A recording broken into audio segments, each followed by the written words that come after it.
The early 2000s were an exciting time to be online. It felt like a golden age of information gathering, as well as self-expression. The teens who felt alone could connect and talk via instant messenger or post on forums. Fans of bands could collectively share their appreciation of their favorite musician. It was a time when connecting with others had reached an entirely new and unfamiliar level, almost as if it were an invigorating new adventure. The internet allowed you to be whomever you wanted. You could choose to be the idealized version of yourself, or even roleplay as your favorite character from a sci-fi novel.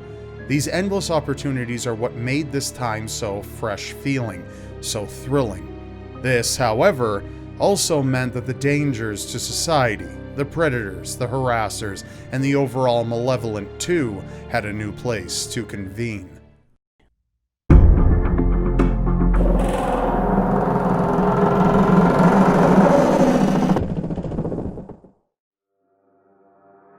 While the internet is often used as a place to interact with friends, it's also a place where the loneliest of people go. Many log on in hopes of finding answers to issues that are plaguing their lives. Others look for a stranger to merely listen to them vent.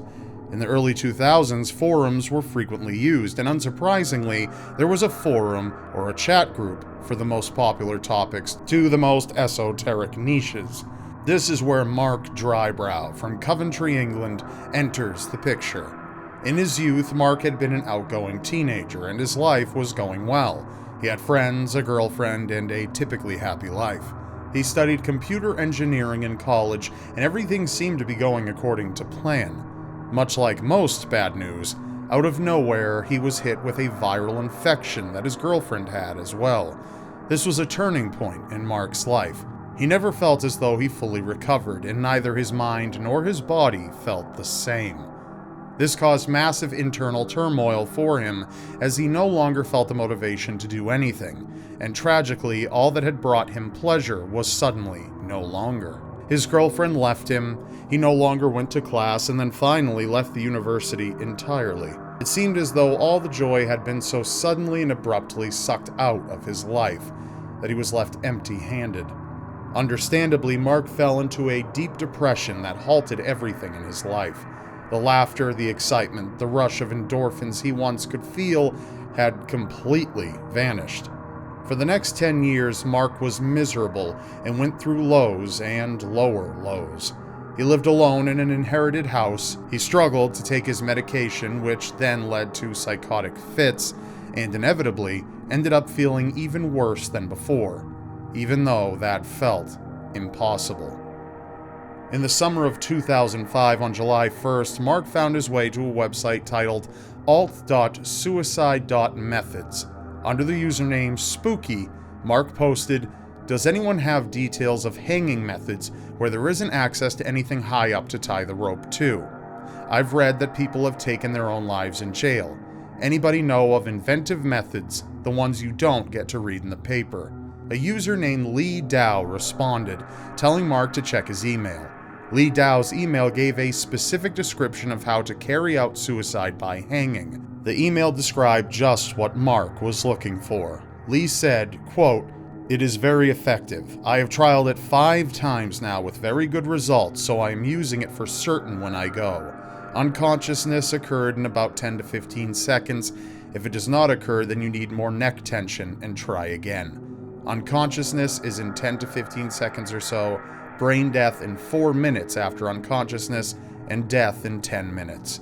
Hope this helps. Good luck." This detail of the description begs the question, who is Lee Dow? Why do they seem so knowledgeable on the topic, and why would they bother answering a stranger on the internet? Lee Dow claimed to be a young nurse in her 20s who was struggling with depression as well, hence why she was on the same website as Mark. She allegedly wanted to kill herself too, due to a long period of depression she just couldn't see getting better. Though Lee Dow's message was informative, Mark had not yet decided on the exact method he wished to carry out his suicide with. In fact, days later, on July 18th, Mark posted again, asking about drug overdose and whether that was a successful way to end his life. Once more, ready to pass on information, Lee Dow responded to him by saying that, as a veteran nurse, overdose was often too unpredictable, and a more surefire way was by hanging. It's important to note that in this message, Li Dao asserted her position of power and knowledge in referring to herself as a veteran nurse, further supporting the hanging method. Though Li Dao's already suspicious behavior kept peeking through in her responses to Mark, one message would shift the tone of this online interaction entirely. Li Dao confided in Mark and told him that she had seen a friend commit suicide via webcam, and she described it as very peaceful and that she was pretty pleased she could make this guy's last moments special for him. As Mark was in a dark headspace and wasn't thinking rationally, but rather with his emotions, as they were effectively plaguing him night and day, he did not pick up on the alarming nature of what Li Dao had just admitted. No stable and well-intentioned human being could watch a suicide and feel peace and happiness. A stable person would likely be traumatized and beside themselves after seeing death before their own eyes, but not Li Dao. Li Dao eventually asked Mark if he had a set date for when he planned to kill himself because she wanted to commit suicide as well, but she would, quote, stay here for as long as possible. Though this was not an explicit way to ask to form a suicide pact, Li Dao's verbiage did imply as much. On July 22nd, Li Dao messaged Mark in order to check in and see how he was doing, hoping he was still alive. Mark responded, I'm still here. I've had a few days where I've been feeling very ill, physically and mentally. I'm not very good at thinking of things to say. It was good of you to write back, thank you. I get scared when I'm about to do it. I don't want to lie to you. I keep holding on to the hope that things might change. Caught between being suicidal and considering it. Same old story. I'm dying, but slowly, day by day. I don't want to waste anyone's time. If you want someone who's suicidal, I'm just not there yet. You either do it or you don't, and I don't and haven't. I'm used to being alone. Sorry, I admire your courage. I wish I had it. On a positive note, it seemed as though Mark may truly have been considering postponing, if not even abandoning his plan to end his own life.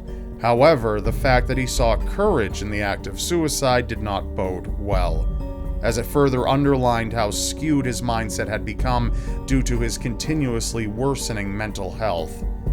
On July 26th, Mark's sister, Carol, had arranged to meet him at the park the next day. On the morning of the 27th, they reconfirmed that they had plans to see each other later. However, Mark never arrived. Carol drove to his house concerned. On the door, she found a note that read, "Please call the police. Do not go upstairs. Go home. Hand this note to the police." Though the note was chilling, Carol ignored it and went inside. She found her brother, Mark, hanging from a rope attached to a ladder propped up by the door. Carol tried her best to hold him up in order to save him, but by the time the paramedics arrived, he was pronounced dead. Carol ended up looking through Mark's computer to see if she could find answers, but all she found was a message from Li Dao that read, "Are you all right, Mark?" While so far the website alt.suicide.methods was seemingly entirely grim, morbid, and almost worthy of being deemed illegal, this site and others similar, like alt.suicide.holiday, known as ASH, were also places where people went for support from others, for motivation to keep going. Those websites were an internet variable of Schrodinger's cat. The facts still remain that it was dangerous for chat rooms or forums to be mixed in terms of their intention, because one logging in begging to find a reason to keep living might be met by someone exactly like Li Dao. It's tragic to imagine someone reaching for a lifeline and instead being given a razor. In an unexpected turn of events entered Celia Blay, a 65-year-old woman who made whips for carriage horses. She wasn't exactly the type of person to be involved in such communities such as ASH. She somehow stumbled on ASH while doing research about roads in her village and how they should remain open to carriage horses. In a short time, Blay became familiar with the site and even made friends with some of the community. Blay entered into a conversation with a 17-year-old girl who had been sexually abused and was considered suicidal. Through conversation with Blay, who aimed to make the teen change her mind, or at least see some semblance of hope, one day the girl made a shocking admission. The teen told Blay she actually had entered a suicide pact with a nurse she'd met online. She told Blay that the nurse was seemingly very knowledgeable in terms of the ins and outs of ropes, knots, and effectively committing suicide by hanging. As the teen was from Central America, Blay wondered how a suicide pact would work. Would one travel to the other? The teen then clarified that it would be done via webcam. Luckily, Blay's efforts to keep the teen alive succeeded. At this point, Blay was aware she had stumbled into something larger than she initially thought, but truly she had no idea of the true magnitude of her discovery. There was something dark lingering within the recesses of these websites, like a spider catching prey in its web, but it was far from over. The spider had only just begun. This concludes part 1. Be sure to subscribe and hit the notification bell so you know the moment the conclusion is uploaded. Thank you. This episode is sponsored by NordVPN. You may think Nords are just for Skyrim, but you'd be wrong. In fact, they have their own virtual private network, also known as a VPN, and it can help you kick serious Imperial ass. Well, okay, this has nothing to do with Skyrim, but that's okay, because our real world is dangerous and unsecure enough without dragons burning everything to a crisp.